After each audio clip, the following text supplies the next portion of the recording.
Diduga rem tidak berfungsi, mobil pickup yang membawa rombongan wisatawan asal Tasikmalaya terjun ke jurang sedalam 7 meter di Tanjakan Cibogo, Kabupaten Ciamis, Jawa Barat. 12 penumpang terluka langsung dibawa ke rumah sakit terdekat. Kecelakaan tunggal ini terjadi saat mobil pickup yang dikemudikan oleh Nono hendak pulang usai berwisata dari Pangandaran ke Tasikmalaya. Nah, setibanya di Tanjakan Cibogo, Desa Kujang, Kabupaten Ciamis, mobil mengalami remblong dan terjun ke jurang sedalam 7 meter. Meski tidak ada korban jiwa, namun 12 penumpang mengalami luka berat dan ringan. Para korban dibawa ke Puskesmas Mandalika Cikoneng dan RSUD Dr. Soekarjo, Kota Tasikmalaya untuk mendapatkan perawatan medis. Kasus kecelakaan lalu lintas tunggal ini kini ditangani unit Satlantas Polres Ciamis.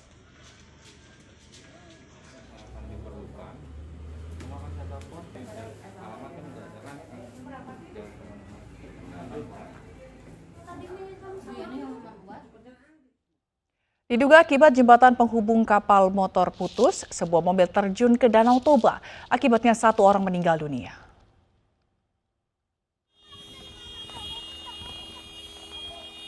Dalam video amatir, warga yang berada di dalam kapal merekam detik-detik evakuasi minibus yang masuk ke dalam Danau Toba.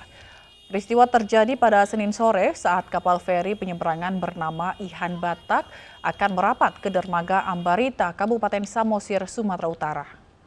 Diduga akibat tali jembatan penghubung kapal atau remdor terputus, akibatnya sebuah minibus yang akan keluar dari kapal terjun ke dalam Danau Toba. Saat kejadian terjadi hujan deras dan angin kencang.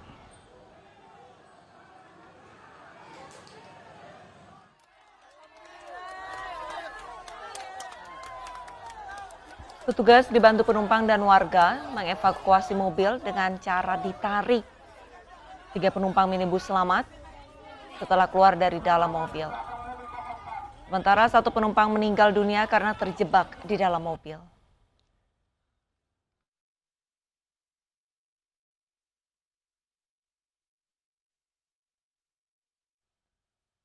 Tim SAR masih mencari 1 korban dalam insiden terbakarnya kapal motor Karya Indah di perairan Kepulauan Sulau, Maluku Utara. Namun pencarian terpaksa dihentikan akibat cuaca buruk.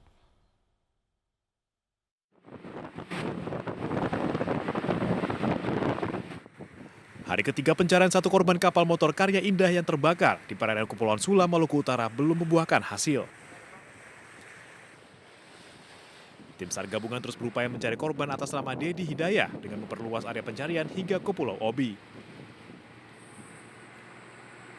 Proses pencarian terpaksa dihentikan sementara karena terkendala cuaca yang mulai bergelombang 2-4 meter. Didapat belum ada perkembangan terkait dengan penemuan Bapak Dedi. Oleh karena itu kami juga menghimbau kepada tim gabungan yang melaksanakan pencarian karena berdasarkan laporan dari BMKG keadaan cuaca saat ini gelombang 2 sampai dengan 4 meter. Meski ada penambahan data korban KM Karya Indah menjadi 283 orang, namun pihak KSOP Ternate tetap mengacu pada data manifest yaitu 181 penumpang. Dari Ternate, Maluku Utara, Ismail Sangaji, iNews melaporkan.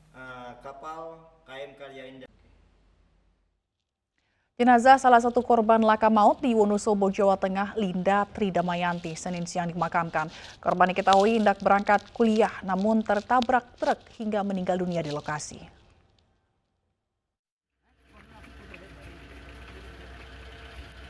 Keluarga korban tak kuasa menahan kesedihan mendalam dan pingsan saat jenazah Linda Tridamayanti dimasukkan ke liang lahat. Terlihat kesedihan mendalam dari para pengantar jenazah. Linda Tridamayanti, 20 tahun, warga desa Beji Arum, Kecamatan Kertek, Wonosobo, menjadi salah satu korban meninggal dalam tragedi kecelakaan beruntun yang menewaskan 4 orang di desa Candi Mulyo, Kertek, Wonosobo, Senin pagi. Saat kejadian, korban hendak berangkat kuliah di salah satu akademi keperawatan di Parakan, Temanggung. Namun korban tertabrak truk hingga meninggal dunia. Menurut Budi Wahyono, perangkat desa Beji Arum, korban dikenal sebagai sosok yang pintar dan lugu. Dia merupakan anak terakhir dari 3 bersaudara. Itu mau ke kuliah ke Parakan, Waluyo, terus dia berangkat dari rumah mungkin jam 5:30 lah, setengah 7 mungkin lah. Waktu itu sendirian, waktu dari rumah. Terus dia di rumah ya istilah dia orangnya pendiam, ya lugu lah, nggak niko-niko. Kecelakaan beruntun yang melibatkan 5 kendaraan terjadi di jalur Tengkorak Kertek Wonosobo, Jawa Tengah. 4 orang meninggal dunia dan 3 lainnya luka-luka. Diduga kecelakaan terjadi akibat truk yang mengangkut ratusan dus air minum kemasan remnya tak berfungsi dan menghantam 4 kendaraan lain. Dari Wonosobo, Jawa Tengah, Didi Dono Hartono, iNews melaporkan. Polisi menangkap supir angkot yang menabrak pengendara motor hingga tewas di Kabupaten Bandung, Jawa Barat. Dalam penangkapan itu, polisi menyita angkutan umum yang digunakan pelaku sebagai barang bukti.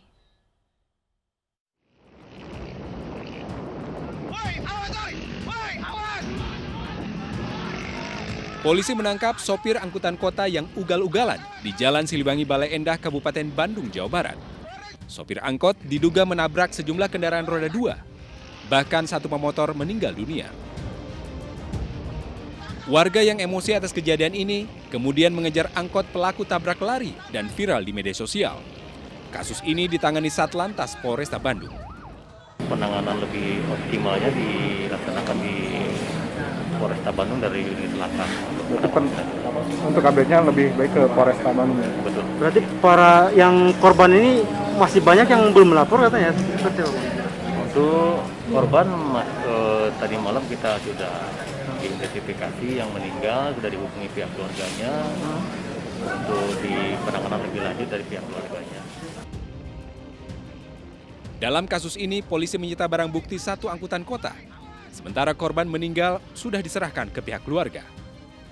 Dari Bandung, Saufat Endrawan melaporkan.